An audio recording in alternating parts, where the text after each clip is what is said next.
Hello, beautiful people. Right? Yep. This is the Off the Cuff podcast with me, Justin DeWeese. I almost said Ashley DeWeese, and my beautiful wife, Ashley DeWeese. We're here to That's entertain, educate, inspire, all the things. all the things. So,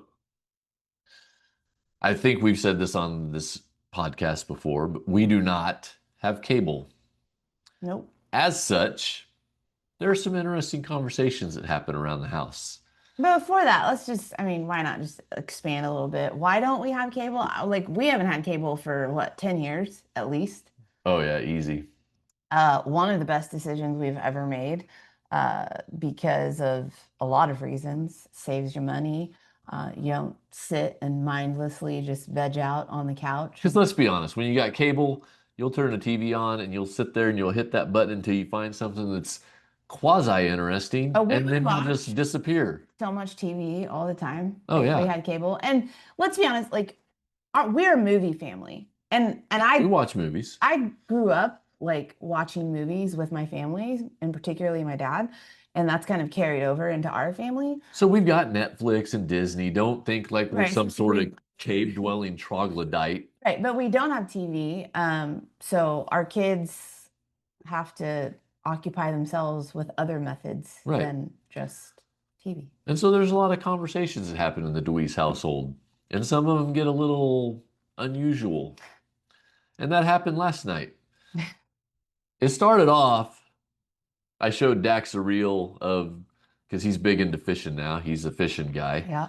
And I showed Dax a reel of guys that were out fishing on open water, Well, ocean or he's a fishing guy in the sense that we don't even go fishing that often, but he spends money on fishing equipment right. and He keeps reels. buying lures that he doesn't ever use. God love him. It's I mean, baffling. maybe first of all, I like that even though he doesn't go fishing that often, I just do love that he's so Right. interested in the things and whatnot. But also, he's probably has some like strategy he's working on that if he just buys enough Right. fishing things, we will start going fishing more. Right. So I was showing him this reel. These dudes were out on the open water and they were booking off of it because there was a big nasty storm coming. And that led my beautiful wife to just randomly out of blue, I'm never going on a cruise again. Okay. It's good to Well, know. Noted. it wasn't random. It's pretty random. No, We were looking at a fishing boat, and then you're like, I'm never going on a no. cruise. You were looking at a fishing boat that was out in the water, Yep. no land anywhere, Yep. and a big old dark, crazy storm was coming. And so that just triggered my Right. overall general disdain for being on a moving boat in the middle of the ocean when a storm would come in. Like I would be done for. And so it just made me think back to the one and only time we went on a cruise and how I didn't love it then, but now I have even a little bit more, I don't know, unreasonable fear. So anyway, I'm she was like, like, you could not pay me to go on a cruise. nope. And Dax was like, what if I gave you $1 billion? And she's like, nope. And I'm like, you're lying. Not lying. I think it exposes And then he goes, what about 10 billion? What about a trillion? And she kept saying no. And it's like, shut up. what my priorities and values are comparatively to yours and his. Anyway, so then that led my wife to ask a wife question. Fellas, you know what I'm talking about. Would you still love me if I'm a squirrel? I said, if someone would pay you I'm like, would you send me to jail for $2 million? That was the initial question. Would you send me to prison for 2 years for $2 million? So I go to prison for 2 years and we get $2 million, And I said no. which was great. Right. It was great. And then she started to amend it. Well, okay, it's jail, but Well, like, you have to know the details. no, I'm not saying you did something wrong. I'm just saying you changed the nature of the question. Can You, we agree to that? I don't know. You're on my nerves today. Anyway, everybody's on their nerves today. You know what's coming. Clear the road. Anyway, she said, so I'll be perfectly safe. It's comfortable. The food will be okay. Yeah. I'll be in jail away from you guys for 2 years. We can't have any contact. I won't know why. Yeah, I was like, I won't know why. So this was the ultimate, these were the ultimate parameters. That plus I was like, I will just be under the assumption that I was brought here for this amount of time, and I'm gonna think that you also don't know why I was there, right? And then she added in, and you can't contact me. And you can't contact me. So basically, no contact with me for 2 years. I'm under the assumption they don't even know why I'm in jail. I don't know why I'm in jail. I don't know that there's $2 million on the line. But we know because we're outside. But I don't know that they know. Right. And so I said, would you do that? And I said, yep. And I said, I would divorce you. Like, can you imagine? Can you imagine being taken away from your family, even if it was going to be in like fairly comfortable circumstances, like taken away from your family for 2 years, no contact, and you have no idea why this is happening? And then you get out 2 years later and they're like, surprise, all of this was so our family could get $2 million and just everything's wonderful. Tell me you would not be pissed. Well, here's the deal. I wouldn't. So, and I thought about this after our conversation when I went to pick up Ayla from volleyball. I didn't think about it a lick more because I'm sure you did. We would be done. That is Right. that. And then I would also take the $2 million. Thank you very much in the divorce. Anyway, and I was thinking about it.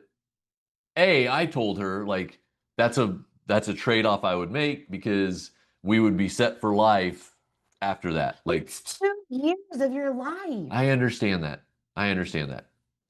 And so then I got thinking about it some more. And I was rolling around in my head. And obviously, when you think about a situation like this, you flip it, right? Okay, well, what would happen? Apparently, she wasn't bullshitting about the leaving part. What would happen if the roles were reversed? And I thought to myself, like, obviously, landing in jail and not knowing why you're there. Sorry, you have a booger in your nostril. Like, that nobody can see. I can see it, which means if I can see it, somebody else can see it. And I just am. Anyway. Guys get so upset if you tell them they have a booger in their nose. I don't understand. I feel like that's the best thing that you can do as a friend and as a spouse. But I have not once with you, with my dad, God rest his soul, or any other male in my life, I have not once been able to be like, hey, you've got something in your nose, and they don't show that they feel some type of way about you pointing it out. Would you rather walk around with it just there and no one tell you? Gosh.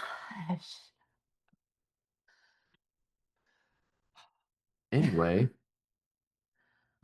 so I flipped the roles and I said, well, how would I feel if that was me? If I was the one that went to jail for 2 years, didn't have any contact with my family, missed out on 2 years of all the things, blah, blah, blah. And you have no idea why. Like, yes, I understand. I have no idea why. I spend the 2 years, I get out, and Ashley says, hey, you went to jail for 2 years, but we got $2 million. Like, basically, we're set for the rest of our lives. I would make that sacrifice, and I would be okay with it. And I got to thinking about like, well, what's the difference there? And I think it comes down to like, this is what dudes have done for the history of dudes, right? Go off to war, go to space, go to whatever, do what has to be done. Now, if I got out and she was like, hey, you spent 2 years in jail, we got $2 million. Here's some pictures of all the trips and whatnot we took, but the rest of the situation is now exactly the same as it was when you went in. That's a different story. What if we took trips and life was better for all of us? Like, what if we enjoyed money while are you serious? I would be fine with that. If you guys did some things, but when we got out, those 2 years meant that the rest of the time we were set and squared away. Like I would be perfectly okay with that. Okay, on that premise then, what if that was the case, that when you got out, our life was exactly as it is right now, but during that 2 years while you were away, we got to experience everything possible that we would ever have desired to experience in our life, but we would have to do it during those 2 years while you were away, and then you come out and our life is exactly as it was before you left. What about that? If you want to talk about the whole like sacrifice Well, and working for your family type if thing. those were the ramifications, I'd be fine. I'd still be okay with Mm. it. Like if you came and said someone made a deal, we have to do this way, I'd be okay with that. The only way I wouldn't be okay with it is if I got out and you're like, we got the $2 million and I pissed it away. I put it on black. It hit red. Yeah. Who saw that coming? Sorry about your luck. I don't That would know. upset me. But every other scenario where you guys are happy and you guys are getting the things that you need in life and out of life, Mm. I'll sacrifice whatever I have to sacrifice. I don't know. That's really hard for me to wrap my brain around. Right, because you're a woman. I, and I'm not saying that in a bad way. I'm just saying like that's Because like on one hand, I understand the whole like you're a woman thing, but I also like, I mean, women innately, most women innately want like they want the best for their children, to say the least. I mean, sure, of course. so like rationally, I could sit here and think that like, wow, like if this was going to put our kids in a better situation, if this was going to give them things that on my own I would be unable to provide for them, or at least create some additional security for them. Um, I don't know. I just think it would be hard. It would be easier to make the decision knowing the details ahead of time. Well, of course. Oh, I'm Of just saying, I don't course. know if I could live. I don't know if I could just not go to the anger side at all upon initially finding out. I don't know. Like, I just 2 years not knowing, and then you come out and basically you're like, oh, surprise. We couldn't tell you about this, but this was all for this. Like, I don't know, man. No, I mean, and that's, that's one of those things like it's theoretical, It is theoretical. right? And she got all up in her feelings last night, like, you would do that to me? Oh my God. That's not where I stand right And now. see, there it is. But I think it brings up a greater point as well, and that is, you know, in life, we like to think that we would be better off having all of the details up front with Sure. anything. Of Like course. we like to think like, hey, if I just knew X, Y, and Z, no matter whether it was like a good outcome, a not so good outcome, if it was a good outcome, but I'm gonna have to, do some really hard stuff in order to get that, or go through some really challenging things, I would be better off if I knew those details ahead of time, Well, sure. I'd be able to handle it. Of course. And you wouldn't. You often don't, You often don't. right? And We play the odds. there would be things, because I've always said this, right? Like I've always said, for example, with the hardships I've encountered in my life, much like anyone, if I could go back and do them over in those moments, if someone had told me ahead of time, like, hey, your dad's gonna pass away, right? Right. I would have tried to make different choices, like Well, to sure. keep that Of from course. happening. But the reality is that that was a part of the plan that God created for me. And so if I knew all of the details at the start, then the blessings in my life that I'm experiencing now, Right. the hardships that I've experienced in life that have crafted me into the woman that I am, I it would have been highly likely that I would have had a different outcome. I might not be married to you. I might not have then the kids that I have now. I might not have certain character traits that Right. I've developed because of those things, because Right. I would have looked at that, oh, well, I don't want to go through that thing. I Right. don't want to face that thing. So let me do things differently. Right. And that's what happens when you have the details up front, Right. is you make these decisions about what you can and can't do. And then you don't grab a hold of opportunities, or you don't step into the challenge or the hard. You Right. avoid it. Right. You don't go to jail for 2 years to make your family's life better because you're selfish. Correct. Right. So, I mean, I I still feel how I feel, but at the same time, I do also understand that sometimes that's what needs to happen. And after, it's only after the thing has occurred, it's only after having gone through whatever Well, and that's that you then understand right. why it was necessary. Well, right. And like sacrifice is always easier in hindsight. Of Oh, course. I'm glad I made that sacrifice. It's hard to look forward and go, yeah, I'm going to miss out on this, or I'm going to cut this out, or I'm going to whatever, hoping that That this on the will, other side I get this. but not knowing. Right. Because it's not You guaranteed. just have to have faith that it will. Right. And obviously, we've been talking like some bigger things here, but I hope that you can kind of dig in and look how this can even apply to smaller things in your life, like your health and fitness journey. A Oh, lot of times we want that guarantee, we want the details that, we're gonna achieve this weight loss goal or this physique goal or health goal by this certain deadline if I follow this thing and that thing for this period of time. right.